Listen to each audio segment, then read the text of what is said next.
Welcome to the Tech Sales Show, dedicated to making you a better seller. Recorded 4,827 miles across the Atlantic Ocean with Bobby Doss from Houston, Texas, a father, husband, golfer, pilot, and tech seller. And Brian Evans, an expat in London, England, family man, 2X Ironman, and an ERP salesman. Both sharing tried and true sales strategies and providing free tools to make each week and campaign easier for you. They also answer your questions weekly. Now, here is Bobby and Brian. Thanks for joining us, everybody. This is part 2 of actually our first episode on career development. We were afraid that the first stage was going to take too long and bleed into an hour, so we broke it up. Yesterday, we talked about a whole lot of good things as it relates to your career development. We talked about the 4 stages: contribute dependently, contribute independently, contribute strategically, and contributing through others. We started off and we talked through the 3 most important concepts. We covered earn trust yesterday, and today we're going to talk about the feedback machine and nailing your job, along with a deliverable that we're going to provide for you at the end of today as well. Brian, why don't we jump right in and talk about how to be a feedback machine? Let's do it. Bobby, to you, what does being a feedback machine mean to you?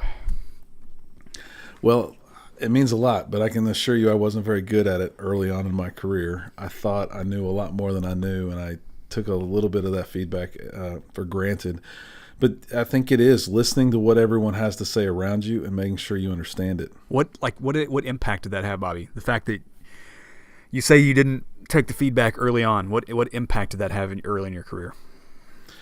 Well, I think it might have delayed things by a year or 2. I probably didn't get my first manager job, maybe stepping towards week 3 or 4 there, but I don't think I got my first manager's job because I missed some feedback and didn't do some self-reflection. I'm sure way early on when I was that apprentice at that small tech company that I didn't listen to people's every word of feedback. I do think I tried to work harder than most and outperform those, and really made sure my boss knew that I had their best interest in mind, not my own. But I think everyone's getting feedback all the time. It's not always as direct as it might need to be for some of us, but we're getting it all the time. I would say every conversation that I have with a peer, I'm probably hinting that they should be doing something to help a customer or help me or the virtual team. And some hear it and some don't. So it really is listen, give it, get it, and then also give it so that you can make the whole team better, not just yourself. Yeah, there are all kinds of tricks to this. It was hard for me to give feedback. I'm somewhat introverted, Bobby, so it's hard for me sometimes early in my career, it was hard for me to tell people things that were on my mind unless it was positive stuff. So one thing that helped me overcome this and get a lot better at giving the tough feedback to other people so they could develop and they take what they want, right? The fact that I give anyone feedback doesn't mean you take that and run with it. You have to decide what you do with this gift of feedback. You can trash it or you can establish it. But one trick I did that helped me give other people feedback was I would give 2 positives and a challenge to them, or a negative. This is a common one. So I'd say, oh, so-and-so, you did a fantastic job in the kickoff of this meeting. And man, I really think you drove home a great point about this point about their business. How do you think we could get better at X, Y, or Z? So then you've kind of lifted them up a little bit so they know that you're proud of the effort they put into it, but you're also helping them reflect on something they could do better. So yeah, I think I've heard some people call that a poo-poo sandwich, and I've gotten many of those where you put really bad news right between 2 good pieces of news. And sure. That's a sandwich that comes across. I've heard a few of those myself, so I know what you're saying. And if you're getting poo-poo sandwiches, I like that. Let's use that. Let's stick with that. Then know what the bad feedback is there, and then decide what you're going to do with that quote-unquote gift, because it is a gift. You have to look at it as a gift. Decide, don't be offended by it. Take it as it comes. Decide, are you going to implement this? Ask questions about it. Sometimes Mike, our good manager we had, Mike Porter, would always say people, feedback is a gift, and sometimes they wrap it up in duct tape and they throw it at you, and it's on you to unwrap all this duct tape and to figure out what is this feedback they've given me. Be that introspective when people are trying to share feedback with you. Yeah, I will reiterate what Brian's saying, that it is a gift. Look, he just explained how hard it was for him as a leader and a manager to give that feedback, but he knew the value of it to the mentees that he's giving it to. But it's not easy for people to give the feedback. So if you take it wrongly, put yourself in that other person's shoes. It wasn't easy, so accept it as a gift for sure. You gotta, we all work with people that are, or have worked with people that are jerks, right? The people that are just giving bad feedback because that's just the kind of person they are, right? They're looking for the negatives. When you're working with someone that's genuinely out looking for your best and they're trying to give you feedback, man, that is a genuine gift. Treat it as such. Sorry, go ahead. No question. So let's assume you're in a spot and you're not getting a lot of feedback.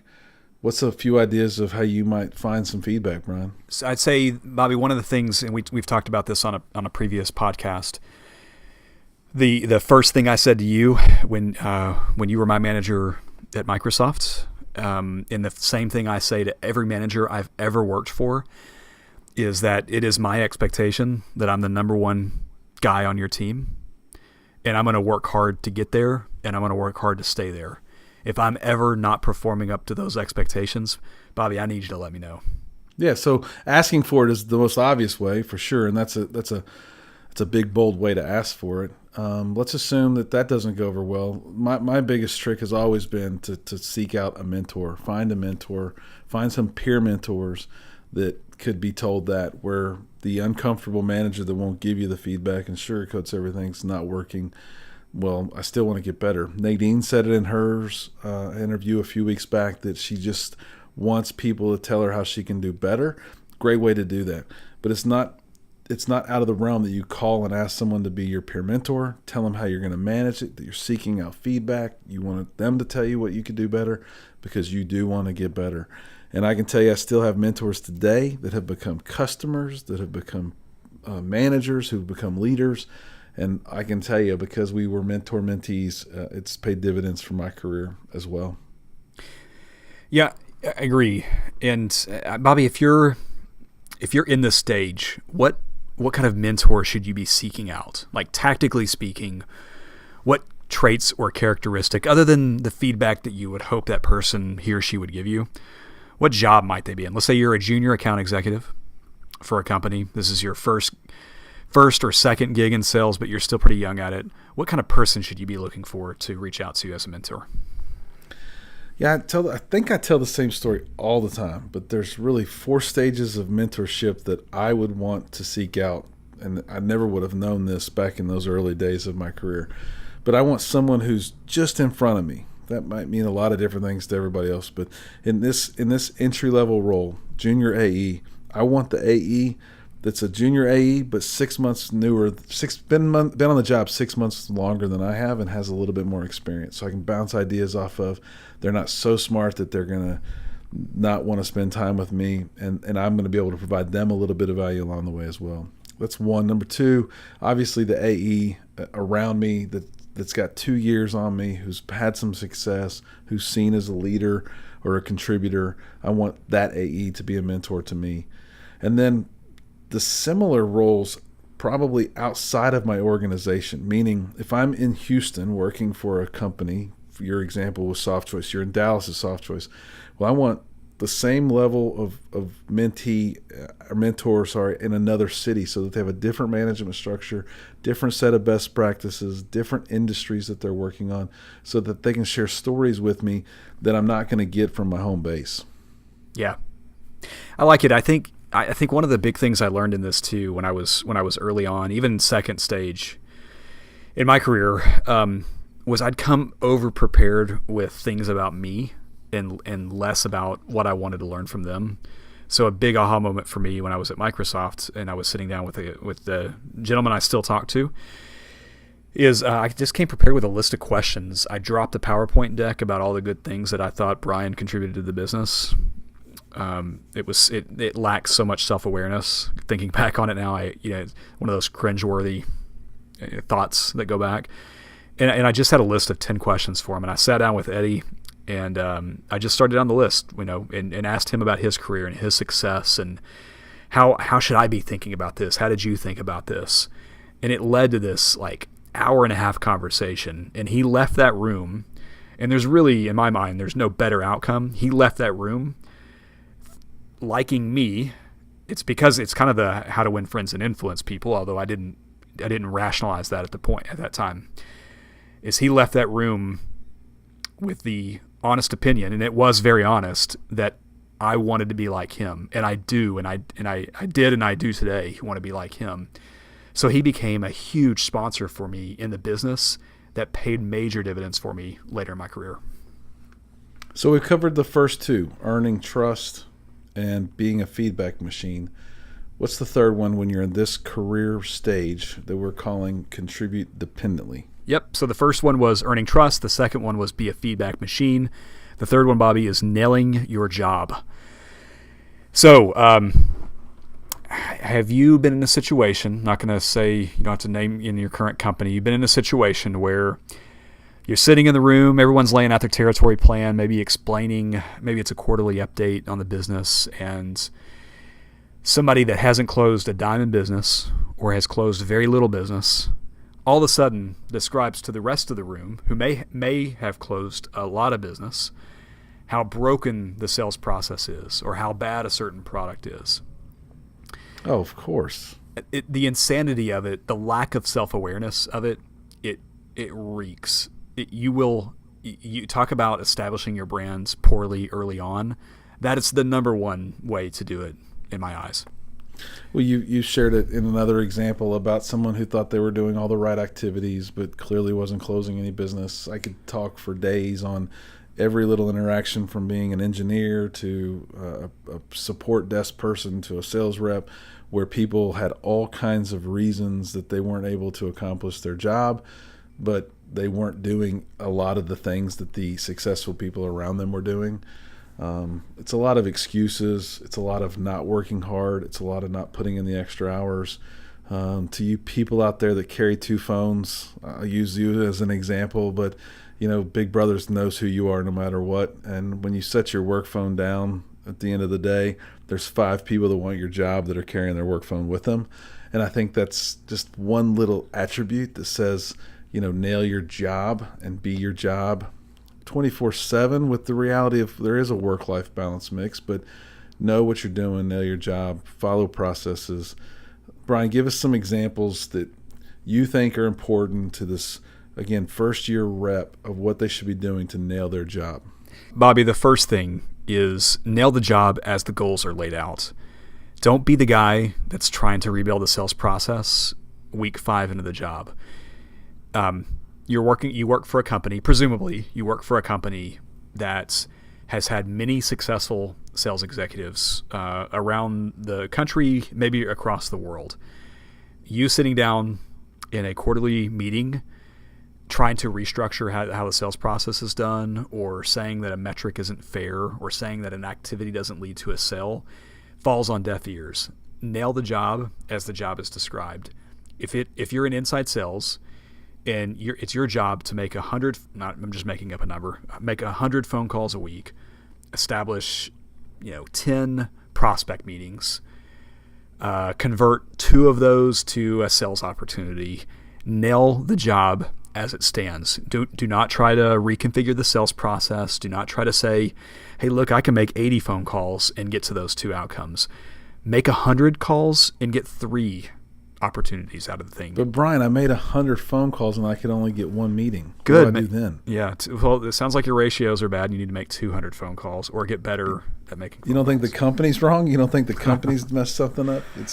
These are real conversations, Bobby. Like, we wouldn't be bringing this up if we didn't hear it all the time. So nail the job as it stands. I had great advice for a guy that when we were managing regions at Microsoft, he was one of the managers at Microsoft too.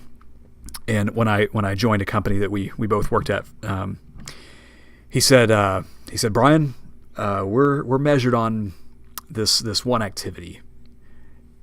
if you are average in this, and we always talk about average being the enemy. If you're average in this category, you're wasting your time. Be 3 times more productive in this activity than the rest of the team. And I took that to heart, and from week 1, that was me in the job.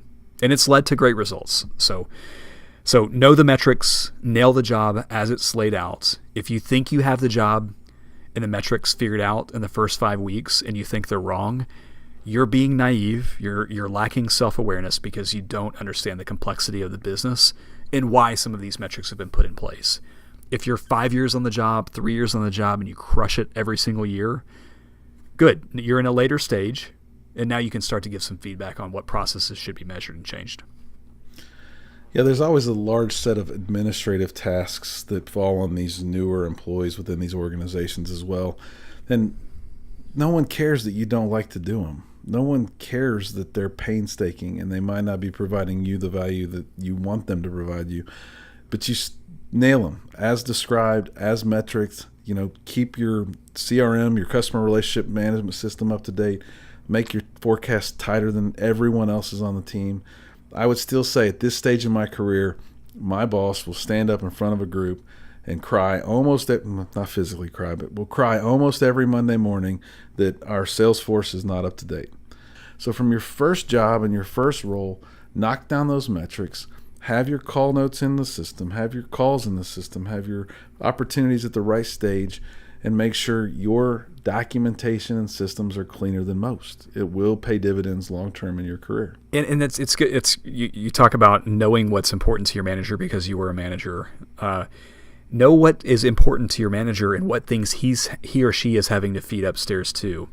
Know what day they have their forecast call. If you're a sales manager, or if you're a sales rep, and you're managing 20 opportunities, and your sales manager has an executive meeting on Friday morning to talk about the pipeline, how great would it be to send an email late on Thursday, Bobby? Yeah, of course, Salesforce is up to date, so maybe include a link to Salesforce, but summarize the 5 deals that you're working on and where you're at in the sales process.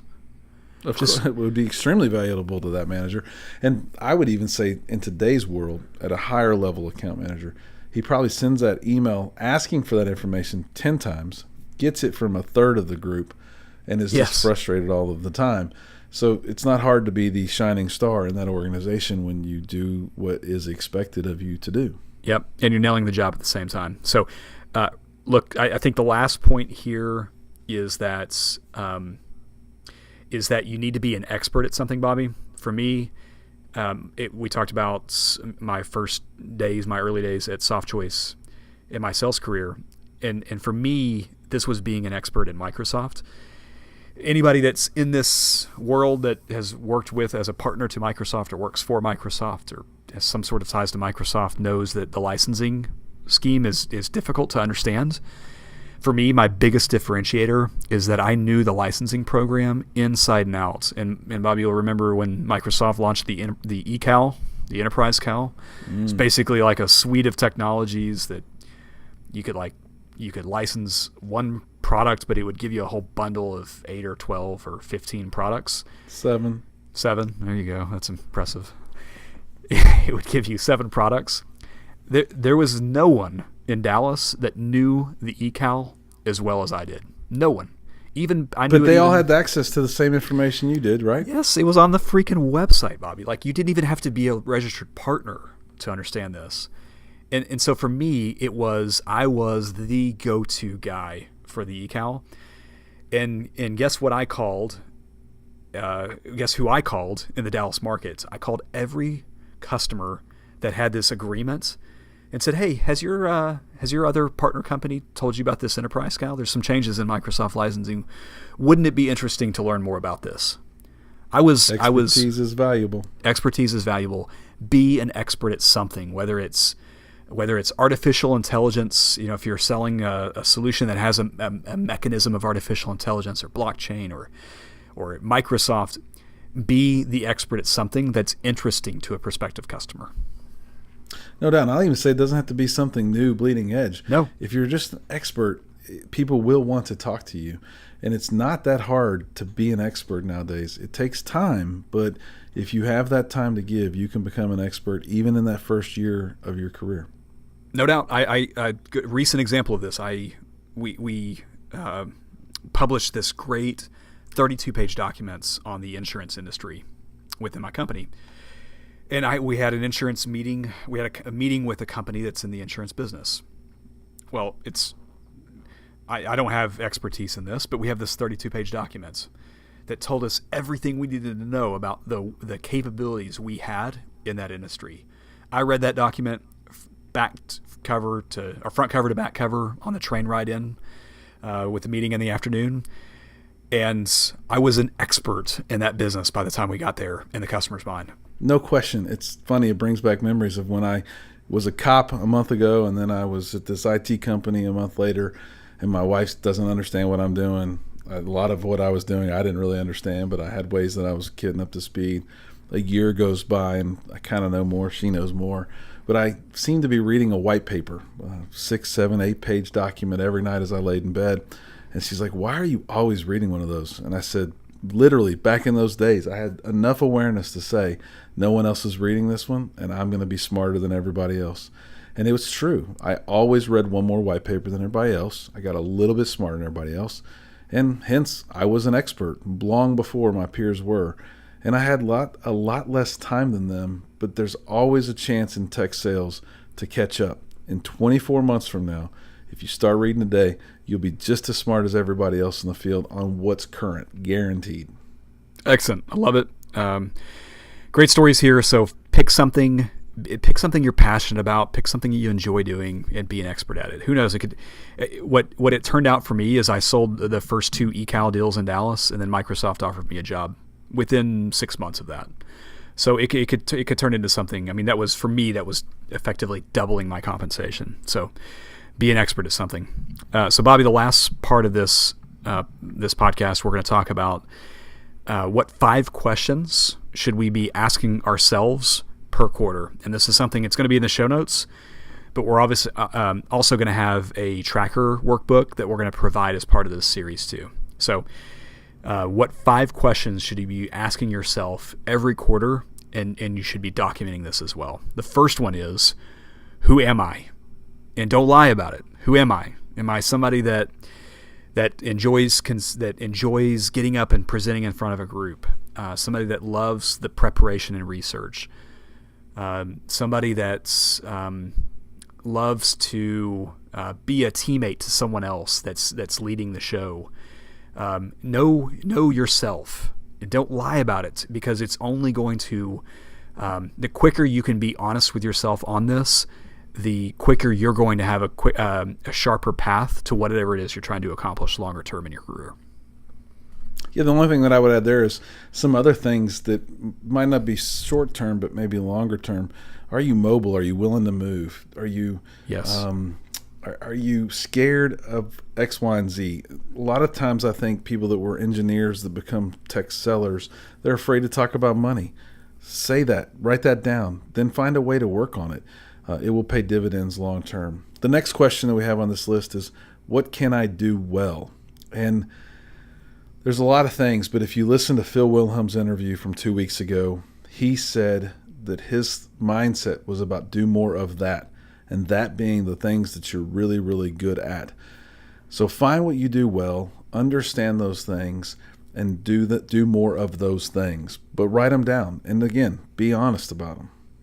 Yeah, and if you enjoy doing these things, you're going to get better and better and better at it. Bobby, there's a book. What's the name of the book that talks about it? Strength Finders, basically. Yes.